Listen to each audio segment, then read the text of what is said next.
Hello. ஏன் அதுக்கு அதாவது என்ன சொல்கிறாங்கன்னா, அவங்க கண்டிப்பாக தமிழ்நாட்டு கலாச்சாரம் என்னவோ அந்த மாதிரி தான் முதலமைச்சரும் நடந்துக்கணும் அப்படின்னு சொல்ல வர்றாங்க. இவங்க தவறான இதை எடுத்துக்கிட்டு இந்த மாதிரி பேசுகிறாங்க அப்படின்னு சொன்னால் அது என்ன அர்த்தம்? ஒரு முதலமைச்சர் ஸ்தானத்தில் இருக்கிறவங்க வேஷ்டி சட்டையை தான் போடணும் கண்டிப்பாக. அரசியல்வாதிகள்னாலே அதுதான். அரசியல்வாதிகளும் கூட ஒரு முதலமைச்சர் ஸ்தானத்தில் இருக்கிறவங்க கூட அந்த மாதிரி தான் போடணும். மெயினாக அவங்க தான் போடணும். அரசியல்வாதிகளை விடுங்க, அரசியல்வாதிகளும் போடணும், வேஷ்டி சட்டை தான் அணியணும். ஃபேண்ட் சட்டை போடுறதுக்கு உரிமை இல்லை, இருக்குது. ஆனால் இதுக்கு முன்னால் நீங்கள் ஃபாரின் போகிறீங்க, அங்கே போகிறீங்க, இங்கே போகிறீங்க, நீங்கள் போட்டுட்டு போங்க, அதை பற்றி பிரச்சனை இல்லை. ஏன் சட்டம் ஒரு முதலமைச்சர் ஸ்தானத்தில் இருக்கிறவர் எப்படி இருக்கணும், அரசியல்வாதிகள் எப்படி இருக்கணும், அந்த மாதிரி நடந்துக்கணும் எல்லாரும். இப்போ கேப்டன் இருந்தார். கேப்டன் எதிர்கட்சி தலைவராக இருக்கும்போது ஃபேண்ட் சட்டையோடு உட்காந்துக்கிட்டு இருந்தாரா? இல்லையே. வேஷ்டி ஸ்டைலில் தானே கலக்கினார், களத்தில் இறங்கினார். படத்தில் நடிக்கிறது அது வேற. நீங்கள் ஃபாரின் போகிறீங்க, அங்கே போகிறீங்க, இங்கே போகிறீங்க, ஃபேண்ட் சட்டையில் போங்க, ஜீன்ஸ் ஃபேண்ட் ஷர்ட்டு, டிஷர்ட்டு போடுங்க, எது வேணுமே செஞ்சுட்டு போங்க.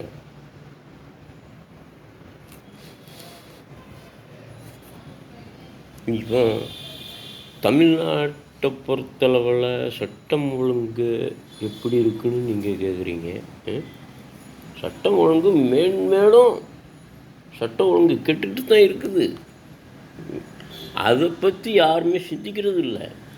முதலமைச்சரும் சிந்திக்கிறது இல்லை, அமைச்சர்களும் சிந்திக்கிறது இல்லை. முதலமைச்சர் ஸ்தானத்தில் இருக்கிறவங்க மொத்தத்தில் ஆளுங்கட்சி நிர்வாகம் இதை பற்றி சிந்திக்கிறதே கிடையாது. மக்களை பற்றி சிந்திக்கிறது கிடையாது. மக்களாட்சின்னு தான் சொல்கிறாங்களே தவிர மக்களுக்காக ஆட்சி செய்கிறவங்க யாருமே கிடையாது. அதிமுகவை எடுத்துக்கோ, திமுகவே எடுத்துக்கோ, யாரும் மக்களுக்காக எப்படி நன்மை, மக்களுக்காக எப்படி செய்கிறாங்க, என்ன செய்கிறாங்க மக்களுக்கு? கள்ளச்சாராயம் குடித்து 10 லட்சம் 10 லட்சம்னு கொடுக்குறீங்களே, நிதி கொடுத்தீங்களே, அதுக்கு என்ன காரணம்? பணத்தை கொடுத்தாவது அடுத்து 2026 நம்ம ஆட்சியை பிடிச்சிடலாம் அப்படிங்கிற எண்ணத்தில் தானே நீங்கள் கொடுத்துக்கிட்டு இருக்கீங்க. 10 லட்சம் கேட்டாங்களா அவங்க? அந்த 10 லட்சத்தை எத்தனையோ மக்கள் வறுமை கோட்டுக்கு கீழே எத்தனையோ மக்கள் வாடி தவிக்கிறாங்க, அவங்களுக்கு கொடுங்க. வேலைவாய்ப்பு இல்லாதவங்களுக்கு வேலைவாய்ப்பு வாங்கி கொடுங்க. எத்தனையோ பேர் பிளாட்பாரத்தில் உட்காந்துக்கிட்டு வேலை இல்லாமல் திண்டாடிக்கிட்டு இருக்காங்க, ஆட்டோ வாங்கி கொடுங்க, தையல் இயந்திரம் கொடுங்க. செருப்பு தைக்கும் தொழிலாளிகள் எத்தனையோ பேர் ஏங்கிக்கிட்டு இருக்காங்க, அவங்களுக்கு ஏதாவது ஒரு தொழில் கொடுங்க. ஷூ கடை வச்சு பழகிட்டோம், ஏதாவது ஒரு தொழில் பண்ணி பிழைக்கட்டுமே. ஒரு அந்தி கடை, ஒரு இட்லி கடை போட்டு பிழைக்கட்டும். ஏதோ அவங்களால எண்டளவு அதுக்கு முதல் வழிவகுத்து கொடுங்க கவர்மெண்ட்டு. அதை விட்டு போட்டு இப்போ என்னென்னமெல்லாம் பேசிக்கிட்டு இருக்கீங்க. அங்கே போகிறேன், இங்கே போகிறேன், அப்படி போகிறேன், இப்படி போகிறேன். ஏன் தமிழ்நாட்டு மக்களை பாருங்கள். ரஷ்யாவுக்கு போகிறேங்கிறீங்க, அமெரிக்காவுக்கு போகிறேங்கிறீங்க, போகும்போது முதலமைச்சர் நேற்று பிறந்த மழையில் இன்றைக்கி முளைச்ச காளானை கொண்டு வந்து நட்டணும் அப்படிங்கிறீங்க, முதலமைச்சர் சீட்டில் உட்கார வைக்கணும் அப்படிங்கிறீங்க. அவங்களுக்கு என்ன ஆட்சி செய்ய தெரியும் சொல்லுங்கள் பார்க்கலாம். மக்களை பற்றி என்ன தெரியும்? கிரிக்கெட் விளையாட தெரியும்,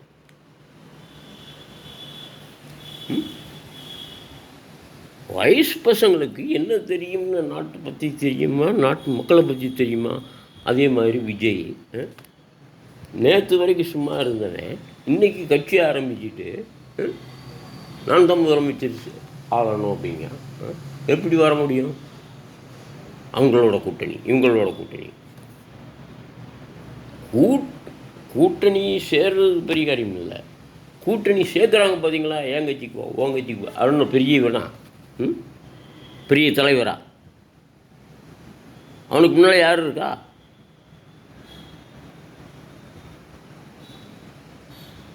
அப்படிப்பட்டவனை ஏன் கட்சிக்குவா, ஓன் கட்சிக்குவா, ஏன் கட்சிக்குவா, ஓன் கட்சிக்குவா கூப்பிட்றாங்க பாரு. அவங்க மடத்தனமாக கூப்பிட்றாங்க பாரு. அவங்க தான் மடையங்க. இப்போ எல்லா அரசியல் கட்சிக்காரங்களும் மடைங்கன்னு சொல்ல வரல. இருந்தாலும் ஏன் அவனை கூப்பிடணும்? நேற்று பிறந்தவனை எதுக்கு கூப்பிடணும்? அவனை நம்பியா நீங்கள் அரசியல் நடத்துகிறீங்க, அரசியல் கட்சி ஆரம்பிச்சிங்க? இல்லையே.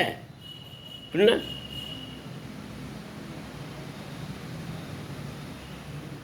எங்கள் தேசிய முற்போக்கு திராவிட கழகத்தை ஆரம்பித்தார் எங்கள் கேப்டன் விஜயகாந்த். அவர் யாரை நம்பி? மக்களை நம்பியா ஆரம்பித்தார்? மக்களை நம்பித்தான் ஆரம்பித்தார். அந்த கட்சிக்காரங்க கூட்டணிக்கு வருவாங்க, இந்த கட்சிக்காரங்க கூட்டணிக்கு வருவாங்க, நான் வரேன் நீ வரேன்னு சொல்லுவாங்க அப்படின்ட்டு அவங்கள நம்பியா கட்சி ஆரம்பித்தார். அவர் சொந்த பணத்தில் கட்சி ஆரம்பிச்சிருக்காரு. மக்களுக்காக சேவை செய்யணும் அப்படிங்கிற மனப்பான்மையில் கட்சி ஆரம்பிச்சிருக்கிறாரு. இன்னைக்கு வரைக்கும் சேவை பண்ணிக்கிட்டு தான் இருக்கிறாரு. வந்தவரை வாழ வைக்கும் தமிழகம் சொல்லும்போது அவங்க வீட்டுக்கு போனவங்களுக்கு இன்றைக்கும் அன்னதானம் நடந்துட்டு தான் இருக்குது. இன்னைக்கு வரைக்கும் சோறு போட்டுக்கிட்டு தான் இருக்காரு.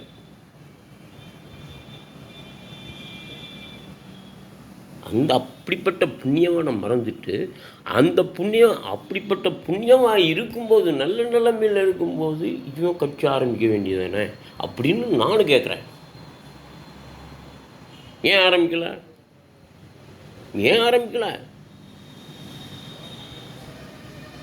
யாருடையாவது கூட்டணி சேரணும், காட்சி ஜெயிக்கணும், நம்ம எங்கேயும் ஆட்சி அமைக்கணும் அப்படிங்கிற எண்ணம் தானே. மந்திரி பதவி வாங்கணும், நாட்டு மக்களை கவனிக்கக்கூடாது. அப்படி ஒரு எண்ணத்தில் தானே இவன் வந்திருக்கான். சம்பாதிக்கணும், கோடியாக சம்பாதிக்கணும். எல்லோரும் சம்பாதிக்கிறாங்களே, நம்மளும் சம்பாதிப்போம், விஜயகாந்த் மாதிரியே ஆயிடலாம் நம்ம அப்படின்னு நினைக்கிறான் விஜய்.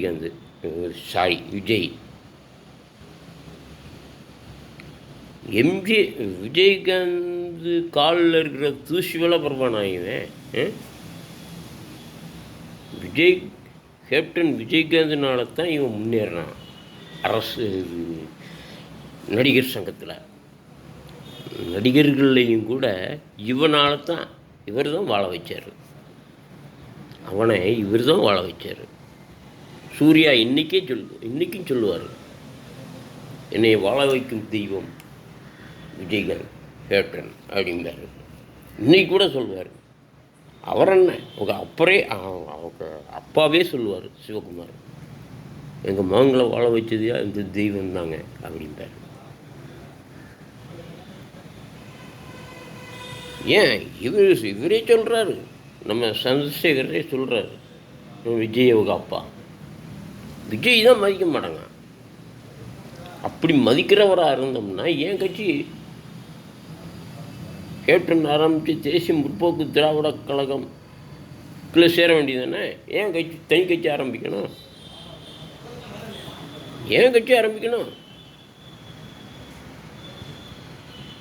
கேப்டன் விஜய் பிரபாகரன் எங்கள் அண்ணன் அப்படிங்கிறீங்க. அண்ணன் கூட சேர்ந்துக்கோ. தனியாக கட்சி ஏன் ஆரம்பிக்க போகிறேன்?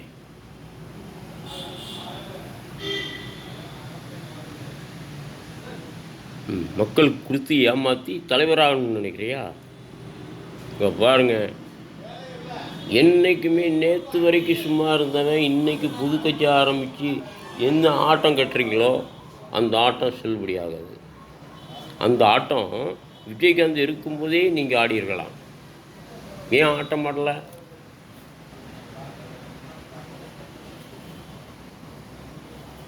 அதை விட்டு போட்டு என்னமோ பேசுகிறாங்க.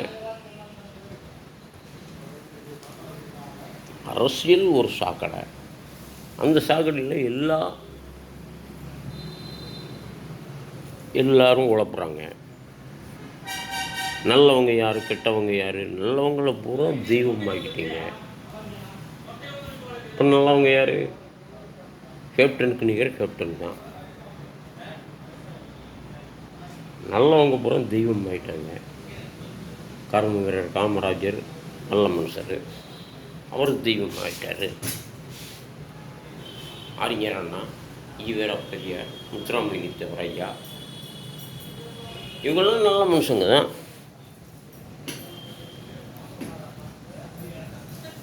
அந்த வழியில் வந்த எங்கள் கேப்டன், அந்த வழியில் வந்தவர் தான், அந்த தலைவர்களின் வழியில் வந்தவர் தான் எங்கள் கேப்டன். அப்படிப்பட்டவர் தெய்வம் ஆகிட்டார். அதுக்கு என்ன பதில் சொல்கிறது? அப்படிப்பட்ட கேப்டனை இழந்துட்டோம் அப்படின்னு சொல்லி தமிழ்நாடு முழுவதும் ஏங்கிக்கிட்டு இருக்கு. அவரை ஒரு 2 வருஷமாவது முதலமைச்சராக எடுத்து வச்சு பார்க்க முடியலையே அப்படிங்கிற ஏக்கம் தான் தமிழகத்தின் மக்களுடைய ஏக்கம். ஏன்? எனக்கே அதுதான். ஒரு 2 வருஷமாவது எங்கள் கேப்டன் கையில் ஒப்படைச்சி பார்க்கட்டும். தமிழ்நாடு எந்த நிலைமையில் இருக்குன்னு பார்க்கலாம். நல்ல நிலைமையில் கொண்டு வர்றான்னு பார்க்கலாம். கொண்டு வருவார், நிச்சயமாக வருவார். இவ்வளோ மாதிரி ஏமாற்ற மாட்டார். இப்போ இருக்கிற ஆட்சியாளர்களை மாதிரி ஏமாற்ற மாட்டார்.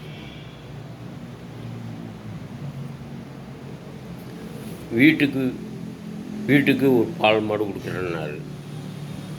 ரேஷன் பொருள் வீடு தேடி வரும் அப்படின்னாரு. ஒரு வீட்டில் பெண் குழந்தை பிறந்தா பெண் குழந்தை பேருக்கு 10,000 ரூபா டெபாசிட் கட்டுறேன் அப்படின்னாரு.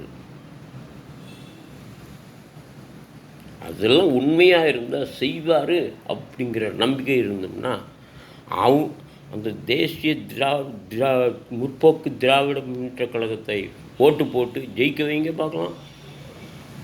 ஜெயிக்க வைங்க. தேசிய முற்போக்கு திராவிட கழகத்தை முரசு சின்னத்தில் ஓட்டளித்து முதலமைச்சர் சிம்மாசனத்தில் உட்கார வைங்க பார்க்கலாம். எங்கள் தலைவர் நல்ல நிலைமையில் இருக்கும்போதேமோ தெய்வம் ஆகிட்டார். இப்போ ஆனதுக்கப்புறம் இப்போ எல்லாரும் பேசுகிறாங்க, நல்ல மனிதரை நாம் இழந்து விட்டோமே. இப்போ அனுதாபப்பட்டு என்ன பண்ணுறது? இருக்கும்போது அனுதாபப்பட்டு ஓட்டு போடுங்க. நீங்களும் ஒரு திருடன், நானும் ஒரு திருடன். பெரிய திருடன்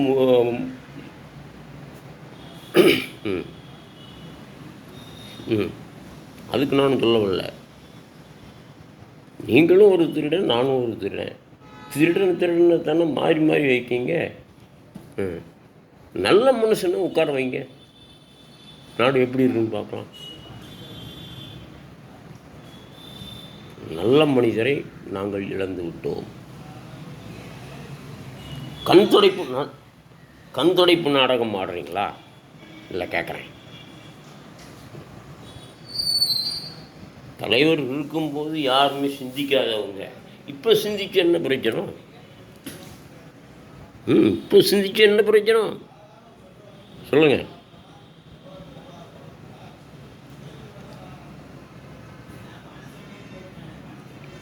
இன்னைக்கு யாரோ சொல்கிறாங்க கேட்குறப்பல,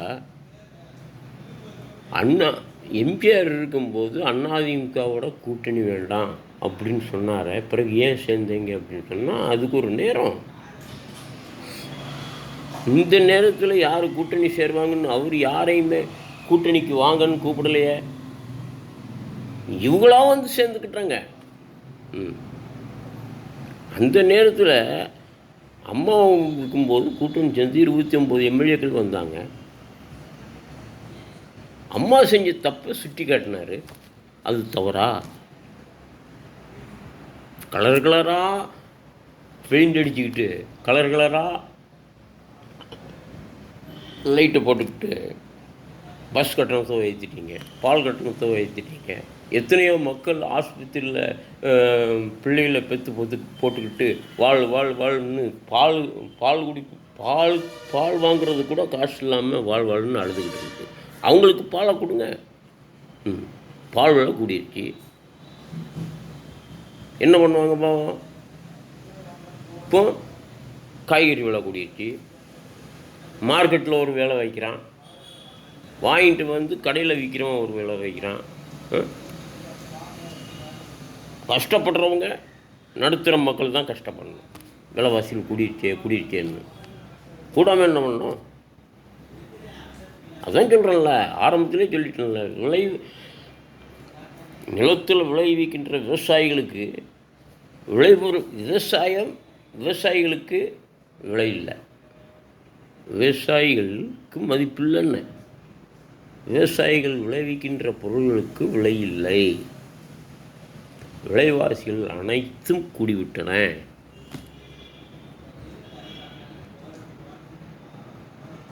இதற்காகவே ஆட்சி மாற்றத்தை கொடுங்கள், கொண்டு வாங்க அப்படின்னு மக்கள் மத்தியில் நான் மன்றாடி கேட்கிறேன். நான் மட்டும் இல்லை, தமிழக மக்கள் எல்லோரும் மன்றாடி கேட்டுக்கொள்கிறோம். மக்களின் சார்பில் நானும் கேட்டுக்கிறேன். ஏன் யாருக்கும் இந்த சிந்தனை வர மாட்டேங்குது?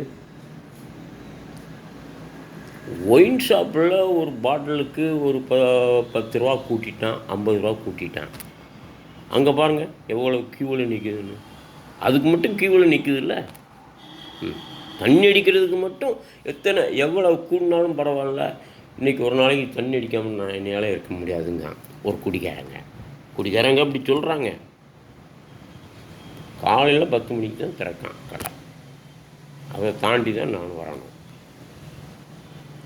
கடையை திறக்கிறதுக்கு முன்னால் 4 பேர் நிற்கிறான் பைக்கில். அந்த அளவுக்கு நாடு எப்படி போகுதுன்னு பாருங்கள், குடிகாரன் நாடு. என்ன இது? எங்கே பார்த்தாலும் கொள்ளை கற்பழிப்பு, ஆக்சிடெண்ட்டுக்கு ஆகுது. அதையும் கண்டுக்கிறது இல்லை. இந்த ஸ்பீடு வண்டின்னு ஒன்று ஆரம்பிக்கப்படுத்திட்டாங்க. அதே மக்களுக்கு ஒரு இடைஞ்சல் தான், பொதுமக்களுக்கு இடைஞ்சலாக ரவுடிசம். எங்கே பார்த்தாலும் ரவுடிசம். வயசு பசங்க தான் முக்கால்வாசி ரவுடிகளாக இருக்கிறாங்க. படித்த முட்டாள்களை பார்த்து படிக்காதவனும் ரவுடிகளாக ஆக ஆரம்பிக்கிறாங்க. சரி, இனிமாவது திருந்தி ஓட்டு போடுங்க. ஓட்டு போடுற நிலைமை என்னைக்கு வருதோ, காசு வாங்கி ஓட்டு போடுற நிலைமை என்னைக்கு அவங்க விரட்டி அடிக்கிறாங்களோ அன்னைக்கு தான் நாடு உட்படும். நாடு உருப்படாத நம்ம முன்னேறணும், நம்ம திருந்தணும். மக்கள் திருந்தி ஓட்டு போடணும். 3வது மனுஷனுக்கு ஓட்டு போடுங்க. அவங்கள தான் வளர விட மாட்டேங்கிறீங்களே. ஆளுங்கட்சிக்காரன் 5000 ரூபா கொடுக்கான், 5000 ரூபா வாங்கிட்டு ஓட்டு போடுறீங்க. வீட்டுக்கு வால் கிளாக் கொடுக்குறான், டியூப் லைட் கொடுக்குறான்.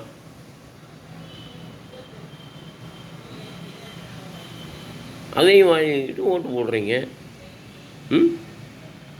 நல்லது செய்கிறோம் அப்படின்ட்டு சொல்லி வர்றாங்க பார்த்தீங்களா? அவங்களுக்கு ஏன் போட மாட்டேங்கிறீங்க? அவங்க காசு கொடுக்க மாட்டானே. காசு கொடுத்தவனுக்கு தான் நீங்கள் ஓட்டு போடுவீங்க இல்லையா? இப்படி இருக்கு நிலைமை. நல்லா புரிஞ்சுக்கோங்க மக்களே.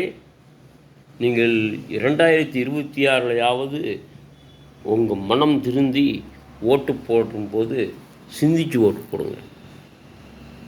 தேசிய முற்போக்கு திராவிட கழகத்தை மீண்டும் தமிழகத்தில் கேப்டன் ஆட்சியை உருவாக்குங்கள் என்று மனமாற வேண்டி கேட்டுக்கொள்கிறேன் மக்கள் சார்பில். நன்றி, வணக்கம்.